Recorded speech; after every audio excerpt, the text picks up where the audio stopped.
Nongeye kugusuhuza, ngewe turi kuvugana nitwa Odilo, turi kuri buri code.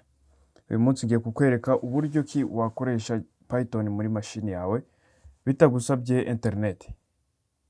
Uburyo bwa mbere ni ukubanza ukinstara Python, twayibonye muri video yatambutse. Ushobora gusura iyi channel yacu ya buri code ukareba video zose ziriho cyangwa se izibanze zijyanye n'ibyo ukeneye, cyane cyane nk'iyo kwinstara Python ukoresheje na za Anaconda zose birafasha cyane.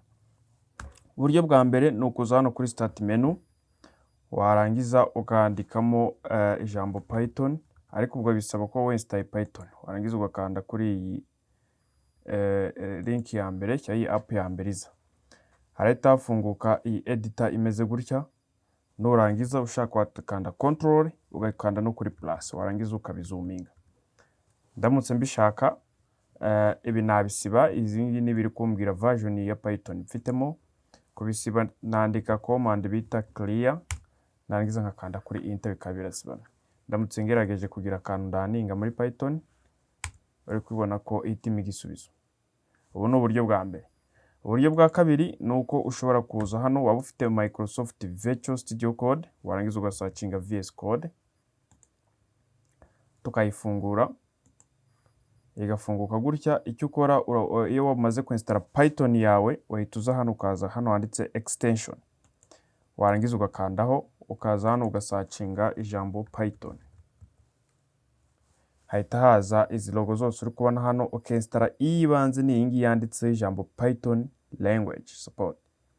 Iyi ngiyi igufasha gukoresha Python muri Visual Studio Code. Warangiza ukayikandaho, ugahita uza hano ugakanda kuri install. Ukubona ko ngewe namaze kwinstara, niyo mpamvu ari kunsaba gukora uninstall. Ubu ni uburyo bwa kabiri. Uburyo bwa gatatu ni ugukoresha Anaconda. Ushobora kuza hano kuri start menu, warangiza ugasearchinga Anaconda. Igihe wamaze kuinstara, ugategereza akanya gato Anaconda yawe igafunguka. Anaconda ni software iza ifite Python, ikaba ifite Jupyter Notebook, ikindi ikaza inafite library menshi akoreshwa muri data science. Data science ndavuga ibi ngibi byo kwigira mu madata, ukaba wafata data ukazanalyze ugakuramo umwanzuro, cyangwa se ukaba wayikoresha uri gukora AI, kuko AI nkuko tubizi bisaba kuba ufite data cyangwa se amakuru. Okay?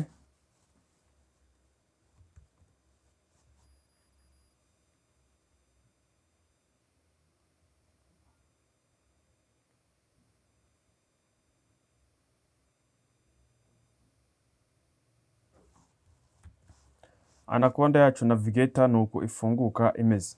Yamara gufunguka gutya ukamanuka gatoya, ukaza ukajya hano handitse Jupyter Notebook. Ushaka wakoresha Jupyter Lab, ariko njye nkeneye gukoresha iyo bita Jupyter Notebook. Ushaka wakoresha Spider. Izi zose zikoreshwa uri kuraninga Python. Izi application zose uri kubona hano wazifashisha uri kuraninga Python. Iya mbere bayita PyCharm, ari yo standard, akenshi bakunze gukoresha bari kuraninga Python.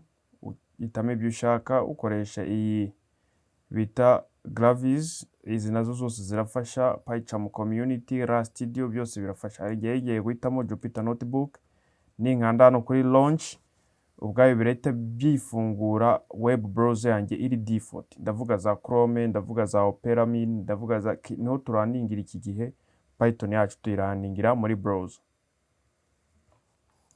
So ndategereza akanya gato bihita bifungura browser nk'uko uri kubibona. Hahita haza iyi localhost uri kubona hano, bivuze ngo localhost ndi kuraningira kuri computer na internet ndi gukoresha. Okay, nshobora kuza hano nkaza hano nkakanda hano kuri new, narangiza nkakanda hano handitse Python 3, nkategereza akanya gato. Ubwo hano no gucreatinga file. Nyuma y'akanya gato file ihita yicreatinga nk'uko muri kubibona. Hakaza utudusel. Utudusel rero natwo ni ingenzi cyane, nitwo twandikamo code za Python. Urugero, nshobora kwandika 2 guteranyaho 4, nakanda hano kuri run, aka kabuto kameze nko gukina imiziki, ikahita iraninga. Ikindi, iyo itiguye igisubizo hano hasi, iyo cell irangiye niho bashyiraho igisubizo. kandi bashyireho igisubizo bidasabye gukora amafunction menshi cyangwa se kwandika function nka print. Ubundi buryo bwa nyuma nshobora kukubwira ushobora gukoreshamo Jupyter Notebook bitabaye ngombwa ko winstalla iyi Anaconda, ushobora kuza hano kuri start menu warangiza ugasearchinga command prompt ukayifungura. Wamara kuyifungura ukandika iyi command bita pipe install, warangiza ukandika Jupyter Notebook, warangiza ukaraninga ugakanda kuri enter ugategereza ko iraninga. Ibi ngibi biraza kugufasha kuinstalla Jupyter Notebook muri computer yawe, ariko bisaba ko ufite internet. Ariyo mpamvu uri kubona bari kumpa izi warning ko nta connection ihari, bisaba ko ufite internet. So numara kuinstalla ufite internet yawe leta bikunda, nurangiza icyo uzajya ukora uzajya uza kuri start menu, nurangiza usearching ijambo Jupyter Notebook, ifungure gutya. So iki gihe ifunguka ikoresheje command prompt, ntabwo biba ngombwa ko ujya gukoresha za Anaconda.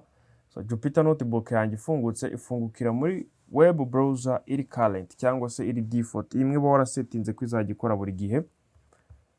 Warangiza ukaza hano simple ugakanda kuri iyi file ya Jupyter Notebook, cyangwa ukaba wa creatinga n'indi nshya ugasangamo utuntu nk'utu. Ubwo rero ni uburyo butandukanye ushobora gukwestaramo cyangwa ushobora gukoreshamo Python muri computer yawe udakoresheje internet, kubera ko iyo uri gukora project yawe ntabwo wakoresha internet buri gihe, byagutwara igiciro kinini cyane. Niyo mpamvu biba ngombwa ko uyishyira muri machine yawe warangiza ukajya uyikoresha nta internet aho ariho hose ufite computer yawe. Reka duhure muri video ikurikira tugiye kwigira hamwe Python.